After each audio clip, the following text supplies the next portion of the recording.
Alright, before we begin this episode, this is not going to take that long. I'm just going to say this. At the very end of this episode, if you're still sticking around, I have a very important announcement for everyone who's watching.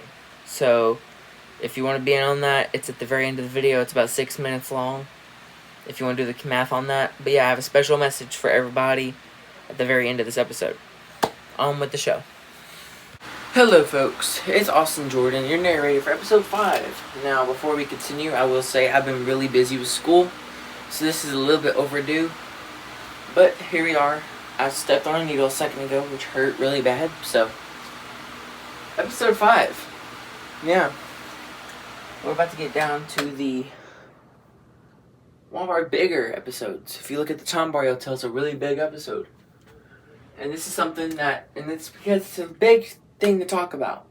It's something big that has been through Bryant since about 1945, 49. And that kind of hints off. I think I've already made jokes about it. But here we go. Episode 5. We are going to be talking about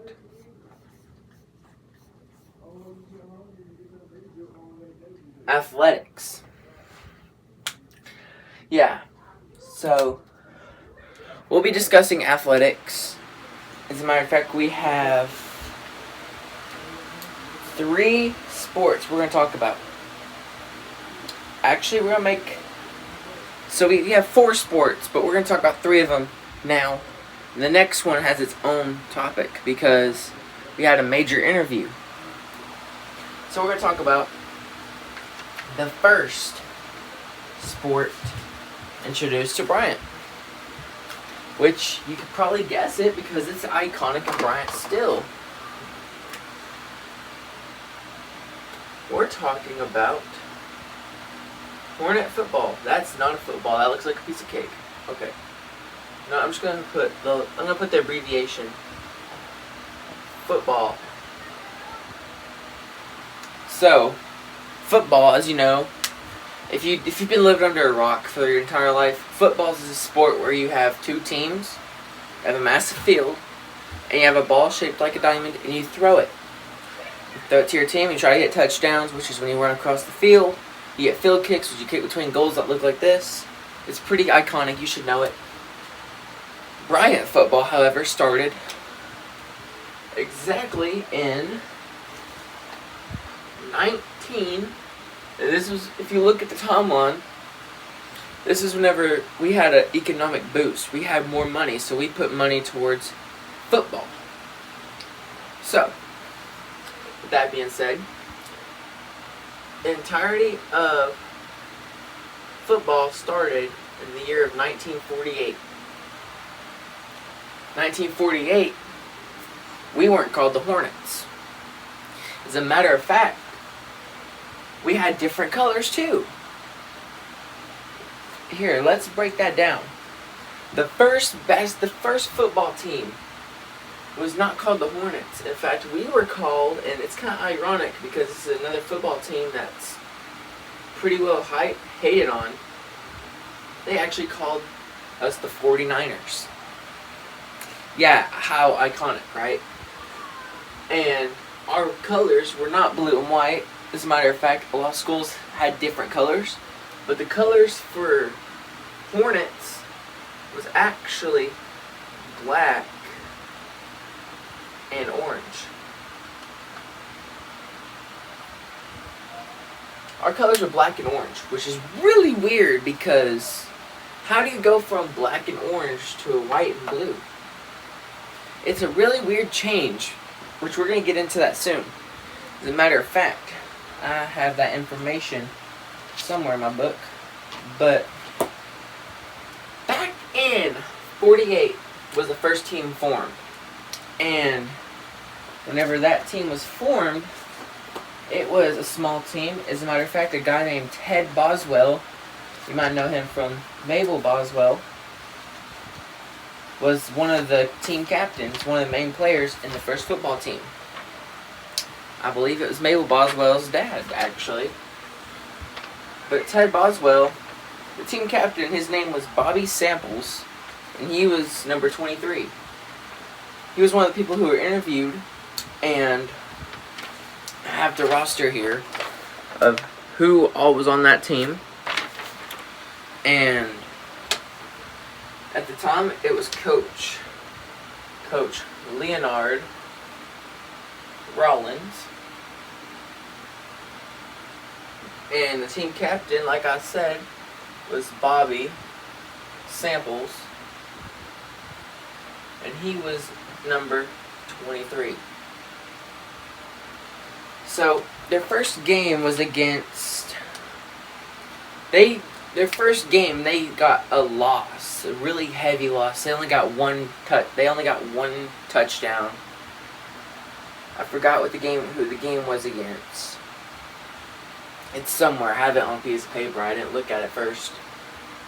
But they failed a couple games. And then we had a championship. And this championship took place in 1949. As funny as it is, the 49ers versus the 49, which is their golden year for football, because they played against Ouachita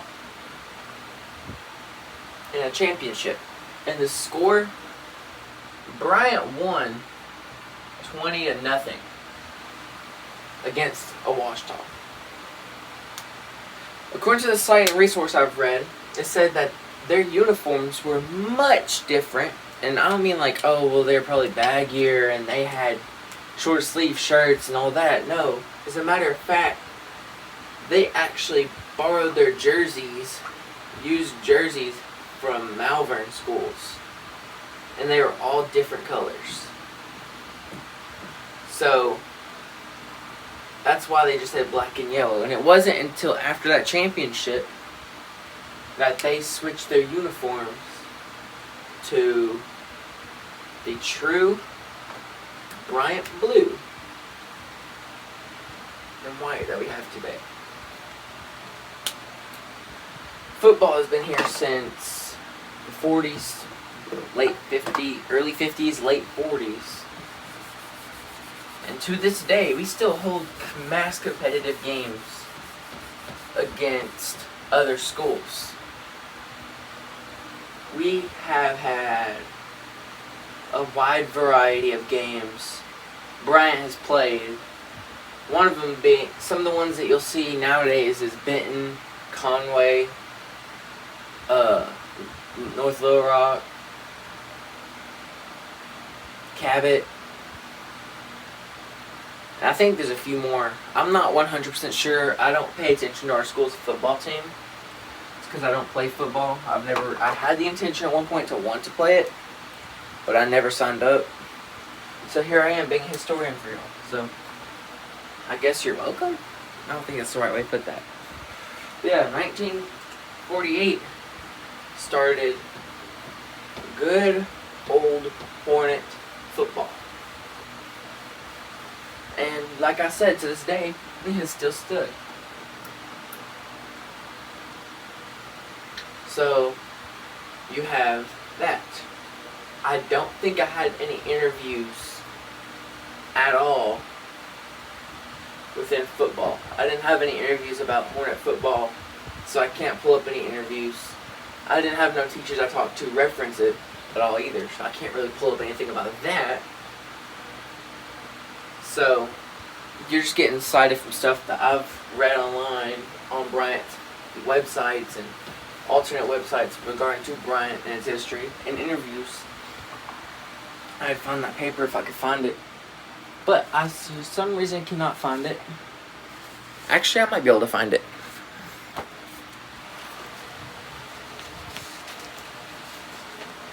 No, that's not what I'm looking for. Give me just a moment.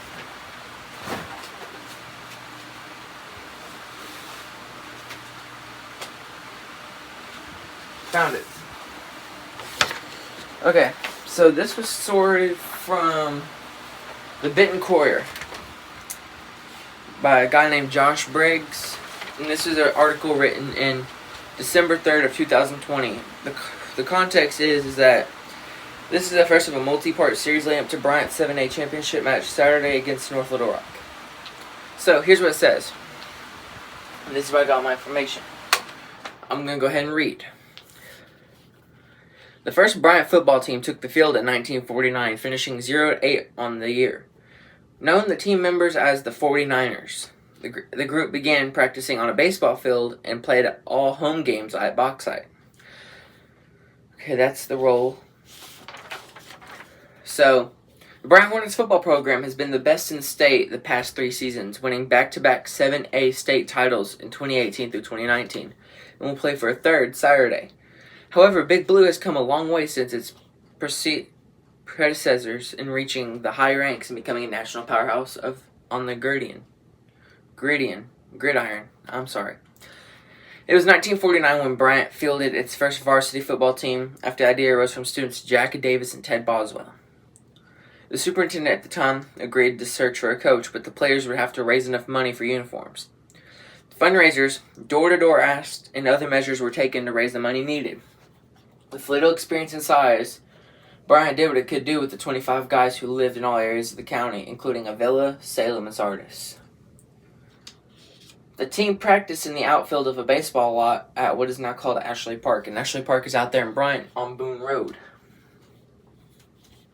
Now this is from John Farchman, which he was one of the last remaining members of the team. He said this: "No yard markers, no goalposts, just grass. After practice, our water was from a resident well across Southwest 3rd Street. After practice on a hot August day, that had to be the best tasting water in Arkansas." That's pretty neat. They drank from wells. It continues by saying this: "Though Bryant had a football team, it did not have a field to call home. Instead, the squad hosted teams at Bauxite. Uniforms were thrown together, mess as well, as athletes suited up and used wear from a defunct semi-pro team in Malvern." Farchman also says, "It was a matter of one size fits all. Not unusual at all to cinch up the pants and have the belt buckle end up on your hip. Uniforms were blue with white numbers. School colors at the time were black and orange. However, teams across the school playing in different colors was not unusual. The senior boys basketball team played in the traditional black and orange, but the girls wore black and red, and the junior boys represented the green and white." Farchman says, "We played in what we had, and we're happy." All Bryant teams moved to blue and white in 1950, and the football team had new uniforms. Every player on the team had little to no experience aside from the regular sandlot game, where participants pretty much make up their own plays. Farchman says, "Those games where you said, 'You run over there and I'll throw it to you,' or 'I'll hand it to you and you throw it to him,' or just run with it." Size was also a gross understatement, as the heavyweights were 180 pounds each, all 2 of them. Most of the time, there were not enough players to hold scrimmage games for the makeshift Hornets. Head coach Leonard Rollins, which we talked about a second ago, had a college career as a basketball player at Henderson State Teachers College, where he was named the All-AIC before making his way to Bryant as a history teacher. You see, there's like a pattern there. Because I noticed that a lot of the coaches, either they teach history or they used to teach history. It's kind of funny. You'll see that repetition as we go through. The Hornets scheduled only 8 games its first season. "We like to think that it was because they were scared of us," Farchman said. "I'm afraid that was not the case." Right, here we go. Bryant's first gridiron battle game against Magnet Cove, resulting in a loss of 38-0. Running the single wing offense, the Hornets did not score a touchdown until 6 games into the season. Donald Zuber, the tailback, threw a pass to Farchman for the score. We tell this, and then this is something Farchman says: "We tell the story as we had Amity right where we wanted them, but the clock ran out on us, and we lost that one 51-6. Farchman said, "We scored more the next 2 games, but always just 6.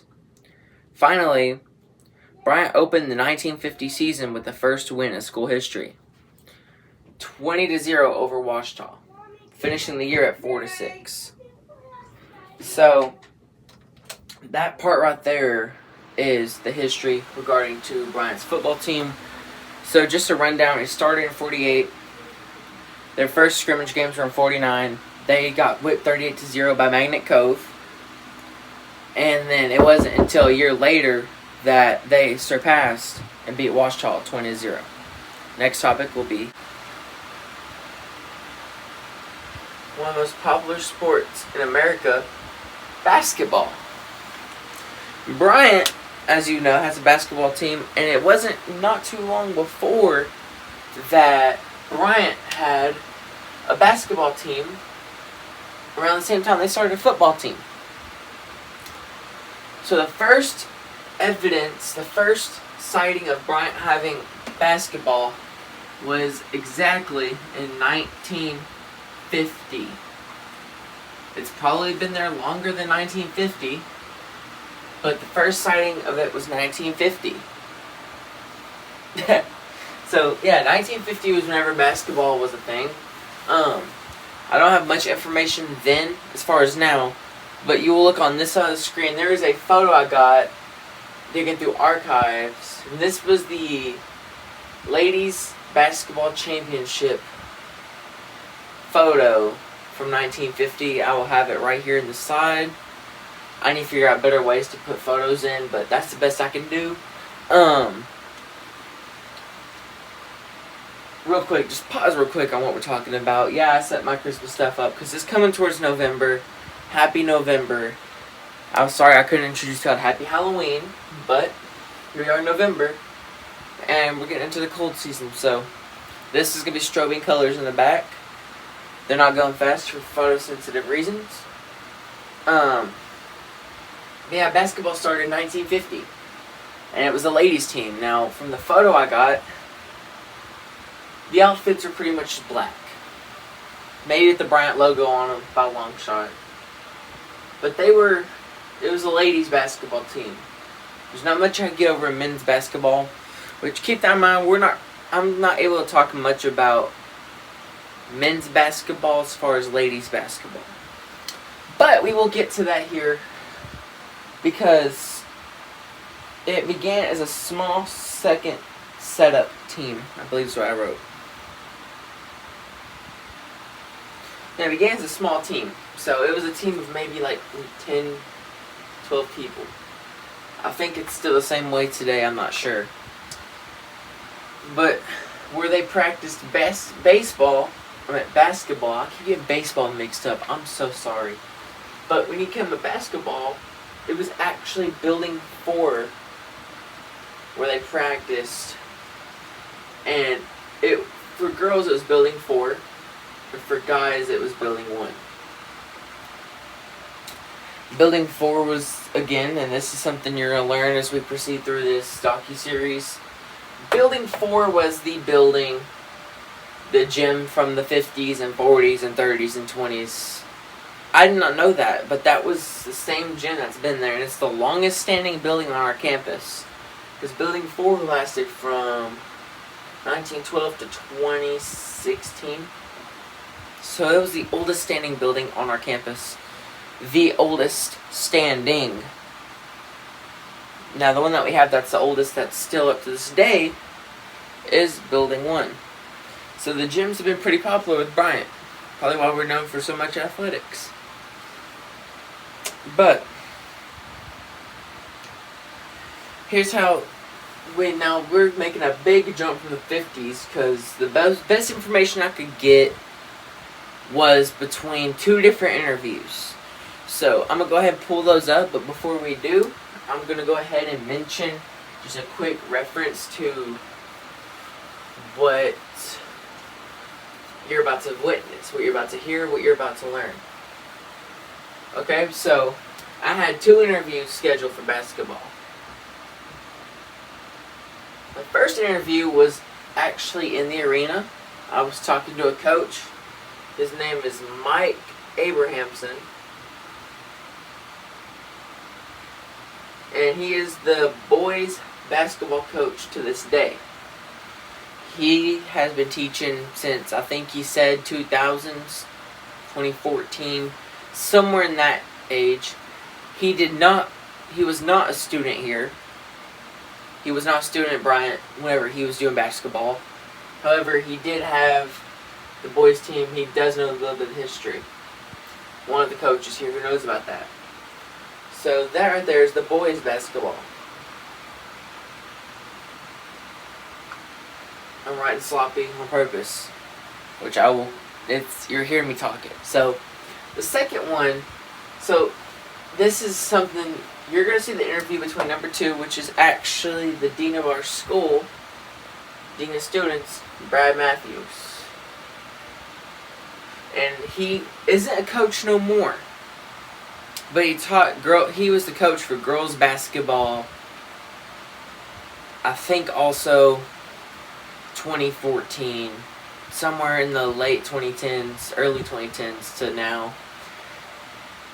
He was a history teacher at one point, which I think that, like I said before, it's pretty repetitive with coaches, history teaching. But he was also the coach for girls basketball. And before me and him interviewed, he requested not to have his face appear. So the interview is going to just be a photo, me talking to him on the other side of the camera, because to follow with what he consented to, he does not want his face to be brought or shown within the entire docu-series. So number 1 was an interview between me and Mr. Mike Abrahamson, coach of boys basketball. I'm going to go ahead and roll that clip now. So this is the Hornet Arena, and Coach Abrahamson, I'm here with Mike Abrahamson. He's been a basketball coach here for how many years? This will be year 15. Year 15. And I was also told you were a former student here too. No. You were a student here? I'm from Louisville, Kentucky. Oh. Anyways, I'm sorry. So you've been teaching here for about 15 years. You started out with basketball here? I did. Became the head coach. My first season was 2010, 2011 here. Nice. So I know that the Hornet Arena was not built until 18. So where would y'all practice and how would that go? We actually opened the arena in January of 2020. So it's almost 5 years old. Before that, we played in Building 1, where we play volleyball now. It was very different 15 years ago. We played in Building 1. We had bad bleachers in there. There was no air conditioning in there. The backboards on the side goals were wooden.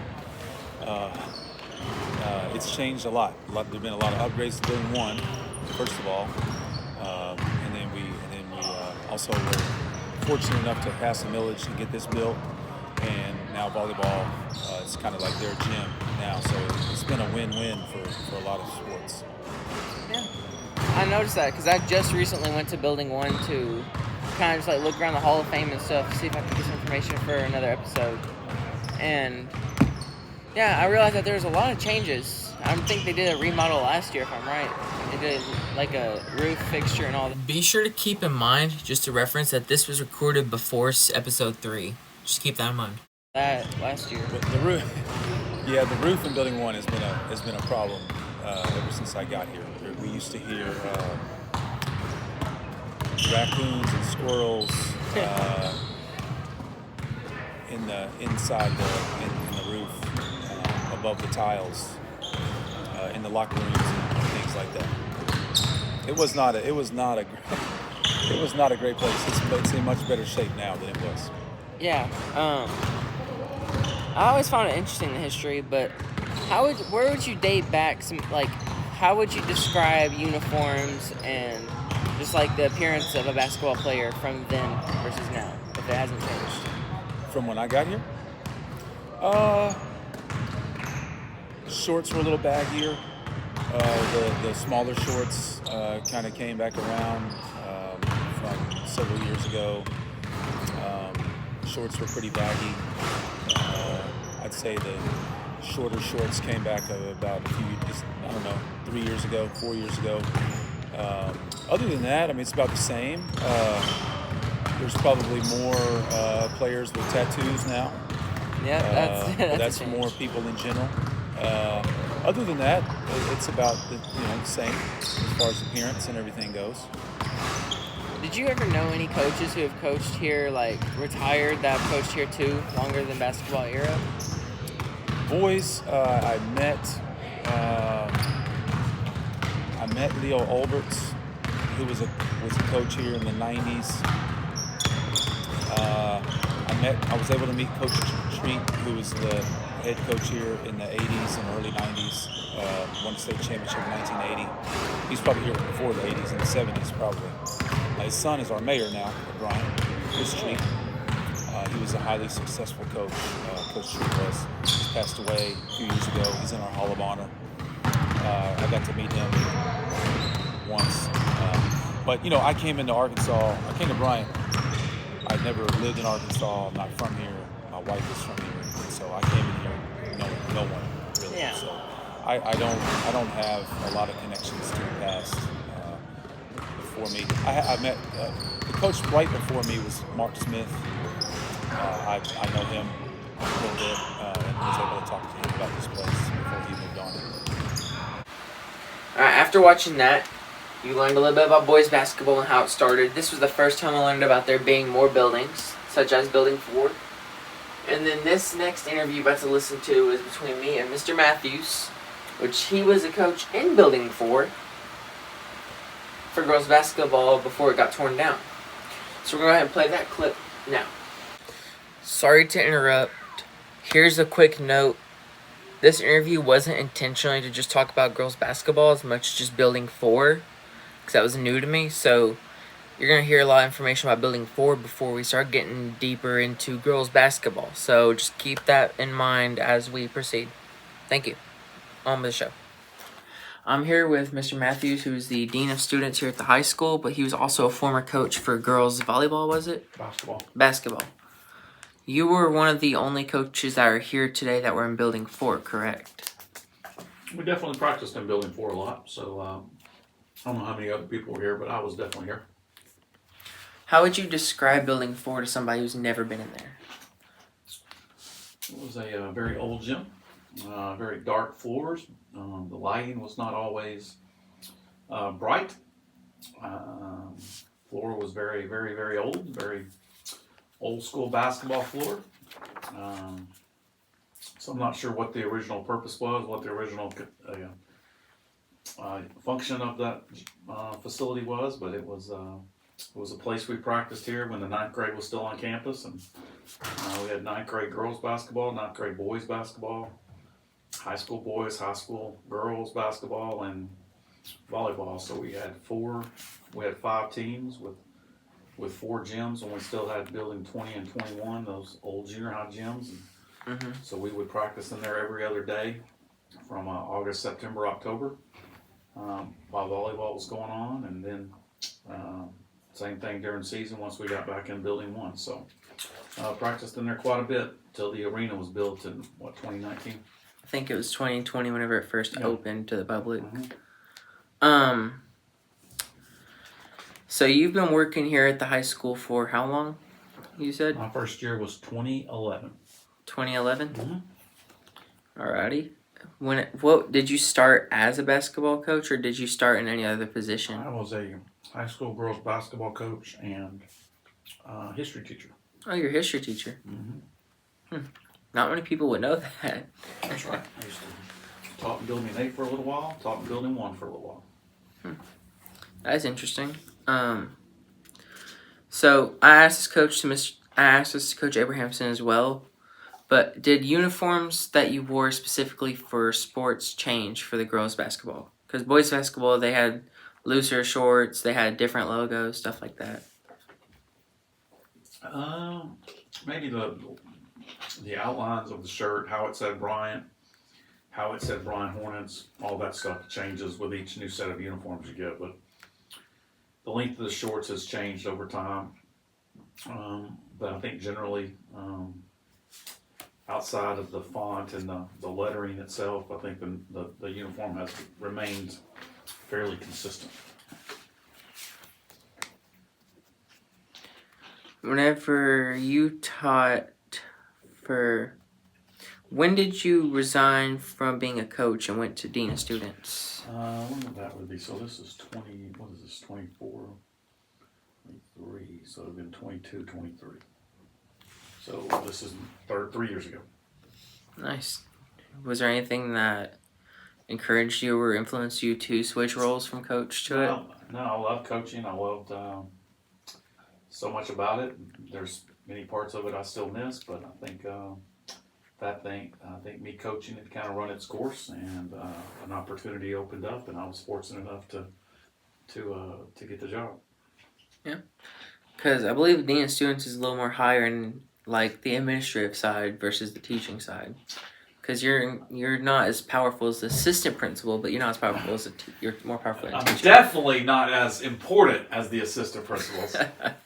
But no, it's it's a good job. It's try to help teachers, help the assistant principals, hold kids accountable, and help students make it through whatever kind of issues they're going through as well. So it's a very good job.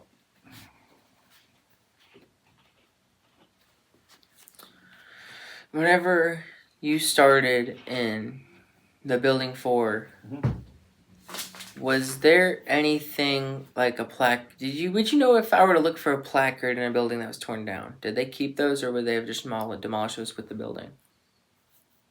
I'm trying to think. I don't remember. I know there's a plaque in Building 1 that says when it was built. Mm-hmm. Out in the lobby, I think, or outside the lobby. Mm-hmm. I've been to Building 1. I've done a video in there. So I don't remember there being a plaque for Building 4. I think some of the floor may have been saved. Coach Bach may have been involved in some of that, because he may have been assistant athletic director at that time. So he may remember some of that. I don't, but I don't think there was a plaque on that building. Would you remember? It's a long shot. Would you remember a specific date or like year when it was built? No, I wouldn't. I was told somewhere in the 60s or 50s, which I would think it would be before. Building 1 was built in what, 68? Mm-hmm. So it would probably predate that quite a bit, I would think, but I wasn't here for that, so I can't speak. Yeah, what my research has shown is that the school itself was made in 1916, 1919, and then it started off with 5 small buildings. I think Building 4, this is kind of an estimation, I think Building 4 was the gym then, but they renamed it Building 4 when they started building Building 2, Building 5, and adding the older buildings. Yeah. Could be. So yeah, that might be the oldest building that's stood on this campus. The longest. Building 1? Building 4. Could be. Because it could have been the gym that was here Yeah. in the 50s. Because I know it didn't burn down, but the other ones did. Yeah, maybe. And we have learned a good fair amount of information. So, and to this day, like I said, basketball is still one of the major sports alongside football. But there's another sport that is very popular with Bryant. And this kind of parts with another sport, which is our 4th sport, which we're going to do next episode. So we're going to go ahead. Oh, I threw my marker. We're going to go ahead and we're going to wrap into our 3rd sport. Our 3rd and final one for this episode. Okay, so we're back with the 3rd and final sport. And you see I already wrote the words. It's TA. You might be like, Austin, what is TA? We're talking about, and if you probably know this, you'll know the 4th sport the minute I tell you what this is, if you don't already know what it is. We're going to be talking about track. Track is one of the sports that we have here in Bryant that are pretty well known. Track isn't as popular as the 4th sport we're going to talk about, but we're going to try to dig a little bit into track. Okay, I have an interview. I will say I have 2 interviews. One of them is a celebrity interview, and the other one is a teacher interview. The teacher interview goes over this sport, but also goes over the 4th sport, which you probably know the 4th sport. I would say if you don't know it already. But track has been around since... I honestly have not done much research into how long track has been around here. If you just give me a second. This folder has some information in it for the next episode.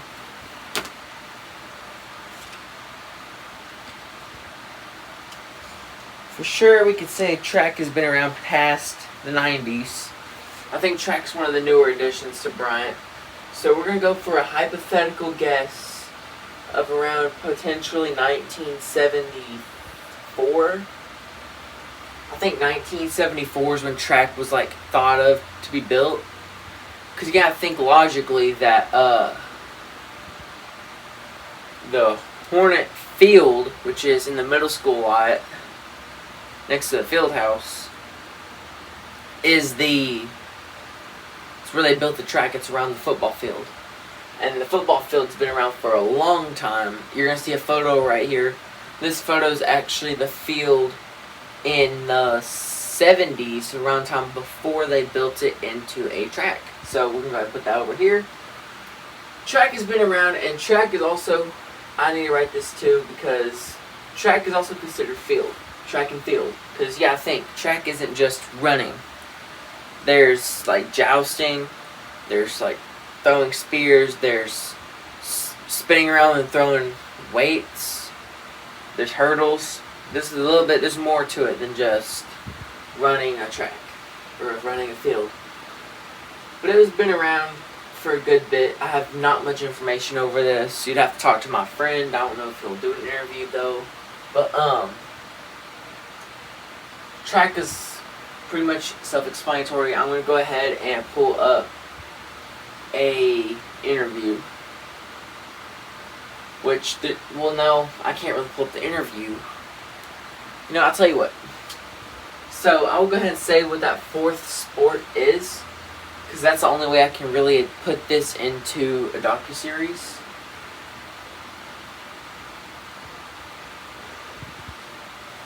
But the other sport that we are speaking of, XC, which stands for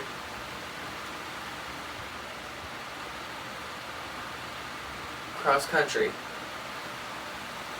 Cross country's pretty much, it's easy to guess if you knew it, but track and cross country, they kind of tie together. So whenever you talk to a coach about track, they're going to talk about cross country. So cross country, just like, almost like track, you run a field, my friends in cross country.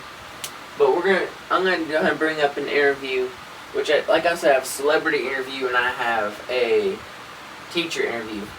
Our teacher interview is the one we're bringing up today, because I want to make another episode over the celeb interview, because his wife is also a teacher in Building 2. So, the teacher we're going to talk about today, and let me just check my permission slips to make sure that I've gotten their consent to use their name or use their photos.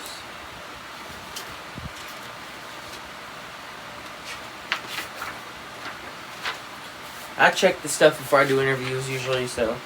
Okay. He is still a coach today. His name is Steve Orey. And he has been a coach here for a good minute.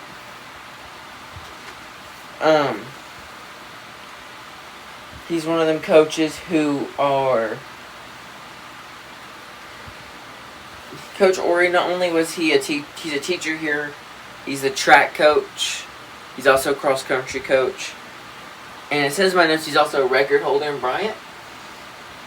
So I'm going to go ahead and pull up the interview between me and Coach Orey. Now, I'm going to give you a quick disclaimer. It is going to be cut because this was in the middle of one of his classes and students are coming back and forth. So it's going to be kind of cut out. But you should get the information other than the celebrity, because I don't think I want to share who the celebrity is until next one. So let's go ahead and roll that clip now. Bryant Athletics has been part of Bryant's history, and when it started with the first 49 from 1960, 1950 to present, where we have track, cross country, football, basketball, etc. I'm here with Coach Steve Orey, and you are a record holder for track field? Well, I'm the head boys track coach and cross country coach, which I've done. So how long have you been in the coaching field? I've been coaching since 1990. 1990. So I've coached. I was a graduate assistant coach at Henderson State University for cross country and track for 2 years, and then I coached for 9 years at Oak Grove High School in Pulaski County School District. It's now closed. It was replaced by Maumelle High School. And since 2003, I've been here at Bryant High School. Nice. So I was told that whenever you were also in high school, you also yourself ran track cross country. I did. What was that like? Well, for me, I participated in a lot of, I did every sport. I did football, basketball, played baseball in the summer. And the first time I had a chance to run track was in 7th grade. And I was a pretty good athlete in most sports I participated in, but running and distance running was the one that came the easiest to me. It's the one that I didn't have to do. I just got out there and it came easy to me, and so I was winning races, and so that's the one I figured out by the time I was in 10th grade that I was best at, and so I focused on that. So I quit playing football and basketball and focused on running from that point forward. And that's what led up to being a cross-country track coach for the boys' side. Yes, and in high school, I had some success. So then I ran in college at the University of Arkansas, and that was a different ball game. There was, incredible athletes up there, and the University of Arkansas is known as probably the most successful track and cross-country program in the NCAA. They've got over 40 national championships. So it was a little bit of a different ball game going up there, but I was around some really good athletes, and the coach was, one of the greatest of all time. And so being around him was what gave me the idea to become a coach. So you say you started teaching here at Bryant. Did you start teaching cross country, or did you start with the subject to lead to? It's tied together because when I was hired to teach health, but also coach cross country and track. So there's openings that came open in boys cross country and boys track, and so they were able to tie that in with health, which is what I teach, and it was coach. He's a Hall of Famer. He won 6 state championships here. Really? He coached the girls cross country and track teams. Back in the early '90s, he was coaching the boys cross country teams. He coached them to 2 state championships, and then he focused on the girls teams starting in the late '90s, I think, and won 4 state championships coaching girls. So he's kind of the GOAT as far as track and field and cross country here at Bryant High School. But he's the one that was able to get me hired here. He still comes and helps out. He's been retired since 2016. So whenever you started doing cross country teaching here, which you said was 2003? Yes. 2003. How would you describe uniforms and how everything functioned? How was the buildings laid out, stuff like that when it came to just practice? Oh, well, first of all, Bryant was a different place back then. It was, the stadium looked pretty much like it does now, but when you go down to the stadium, you have the big building, 40 Fieldhouse. It wasn't there, so it wasn't built till 2005. So our dressing rooms were actually under the visitor bleachers of the stadium. Really? Yes. Coach Westbrook and I's office was in what was it was used for a while as a concession stand under the visitor bleachers. Now I think it's just storage, but that's where our office was. And and of course there was no Building 10.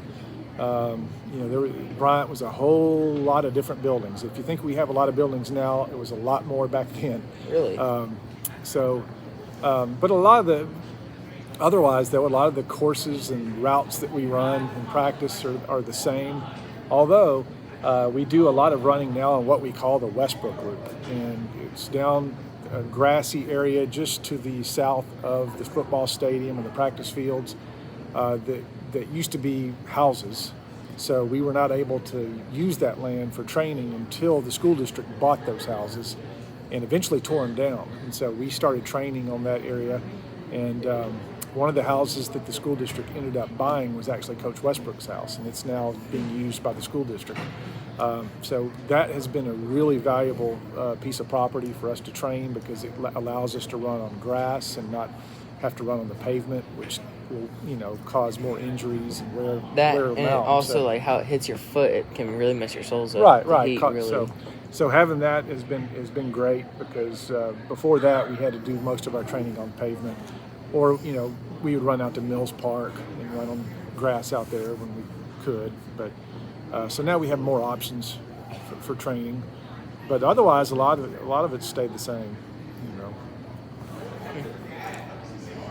So, would you say between the periods of you teaching versus now, would you say that based on how you've taught and how you've trained your students, would you say that they have gotten better? It's gotten better for Bryant with regards to your students, like getting more academic? Like, did it get, like, in a nutshell? Talking about for teaching like health classes?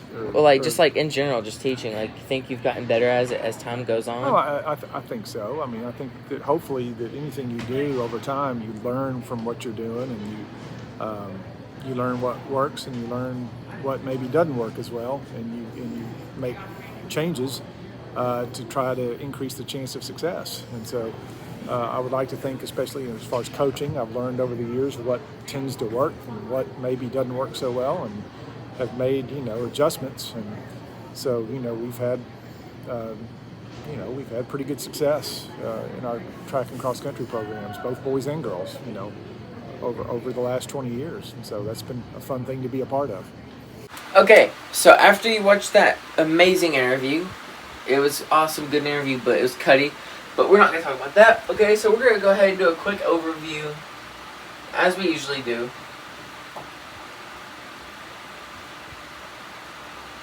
Football, we talked about. We stated that here to be in 1948. It's been around for a while. The colors were black and orange till 1950. And their first game was against Ouachita, for their first championship win, 20-0. That's your football kind of stuff, okay? Basketball.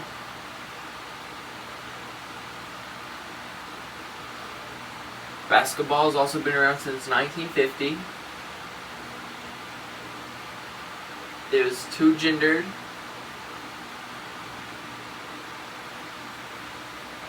And let's see. I think they started with blue jerseys. I think football is the first sport introduced to Bryant because it was inspired by some students, which will be a memorial of them students. Basketball has been thrown around a good bit, but it still stands. So I guess we'll write that.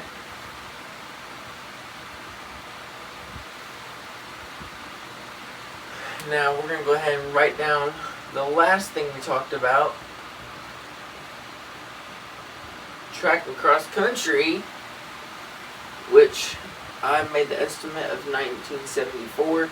Keep in mind, and I need to say this as a disclaimer for every episode, a lot of the information I'm getting is from things I've seen personally, because I've been through archives, I've been through yearbooks, I've been through posters, I've been through articles, newspapers. I went through a lot of stuff, which I will cite all of this at the end of the docuseries on where I've gotten my information. And nothing was from Wikipedia, so let's be sure, okay? But also keep in mind that if I don't have an exact set date, I will tell you if it's an estimation, or I will tell you if it's something I'm not sure of. Because it's more, I don't want to be considered right about every single event. Like, for example, 1948 was kind of, I set back a year because you got to put in the condition of the time the students had the idea and how long it took them to build up that idea. Okay, so everything, it's not paraphrased nothing's fully estimated unless I have no information on the topic, which you can kind of tell, and I will give you information and tell you if it is being paraphrased or I don't have a lot of information on it. Similar to sports. That's why these interviews are golden. But track and cross country's been around since 1974, potentially. We've ran a lot of competitions. Like I said, my friend would know more about it because he's in cross country, but he also did track for a while. I don't know if I can get him in the set. There's not much I can say about cross country. It still stands. Jerseys are almost... I don't know what to say about jerseys. I don't know much about track cross country. But that's why I'm leaving it to the interviews, because interviews is where I get my information. But yeah, we've talked a bit about everything. Another thing about track is that it is also two-gendered. And I will say this. Track is still a record holder.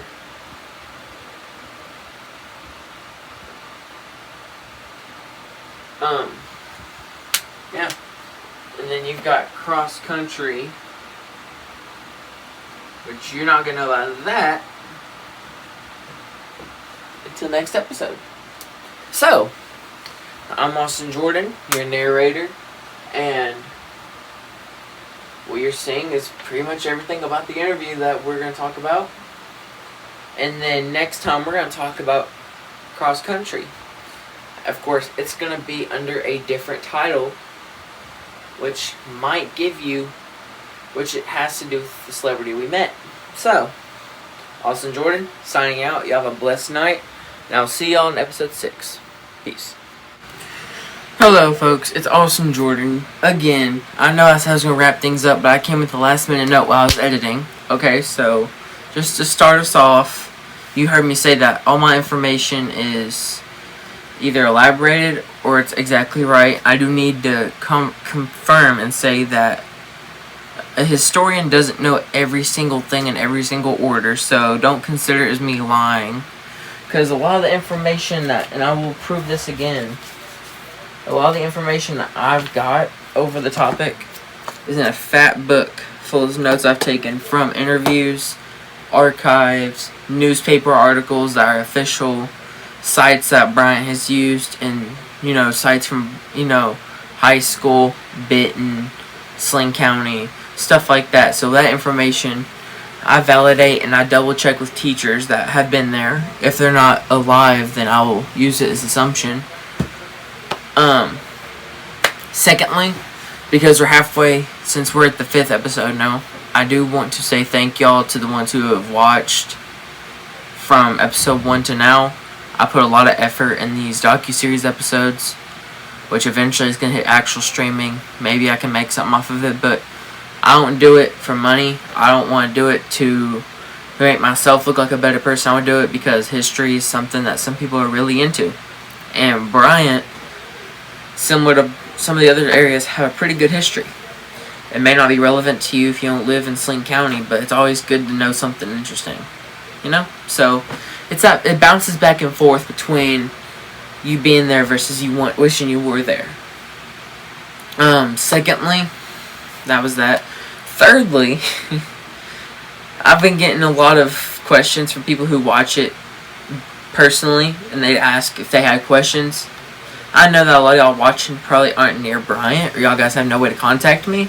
So at this time, I'm gonna put my email at the top of the screen. If you want to ask a question, I will check my email every so now and then, or on every single day. I check it at least twice minimum. I'll check spam. If you have any questions, email this email, and I surely will get back to you. And if you have information about Bryant, you also be sure to email that to me, or give me some sources, or give me some help, because I will gladly, and I will mention you if you have good resources I can use to put in the next episode and for the future more. One thing, and this is a monetary thing, I have an iceberg. Okay, and I say that iceberg. I have like a timeline practically. Let me grab it. Okay, it's hanging up on my wall. I have a practical iceberg here pretty much full of information from the younger dates to now.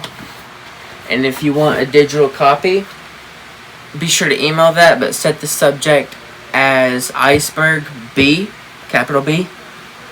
And I will start, and I want to sell these publicly so I can use money to get more information, because it's a monetary thing if I want to get a hold of more people. Because some people don't want to come all the way out to me for a 20-minute interview and not want some sort of compensation. So whatever money, I will link my Cash App.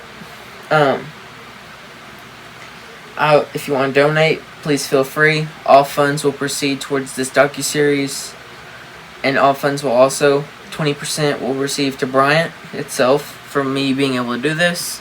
And hopefully we can make a museum in the future over this information.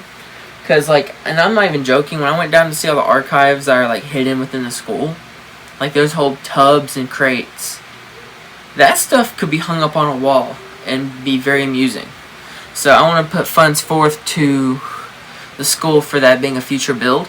Maybe name it after me and the success I'm doing so far. I think it'd be really neat. So you got the Cash App, you got my email. If you're interested in the Iceberg, I will start giving these digital copies for $8 for a digital copy.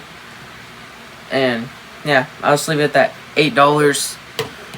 And it's a pay first, get first. So, and because it's digital, infinite copies. You want one, you can take one. If you want to resell it, I don't mind. Just know that all funds will be going towards the docuseries itself, and 60% of it, we'll go 50. 50% of it will go towards Bryant High School for funds, but also for a potential addition to a museum or like a dedication room, like a gallery.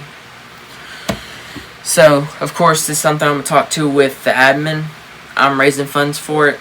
I'll be doing this until December of 25th of 2023, and I'll leave an update on how far we've made it with that. So that's about 2 months to put some stuff together for that. So, again, thank y'all so much for y'all's support. And if you're one of the people I've interviewed that have my channel and you're watching this, just thank you for putting time aside or making time to even do interviews, because it's y'all that are the reason why this is being made possible, and y'all are the reason why I'm being encouraged to keep doing this and keep doing this. I know that this docuseries episode was long overdue, which I'm trying to make it up by making at least an hour long. So just like keep in mind, y'all teachers and staff and y'all people who are here in Bryant are the reason why this is going to happen. The reason why this is happening. So just special thanks. At the end of the docuseries, if I have interviewed you or I've talked to you about information, I will mention you in the final episode.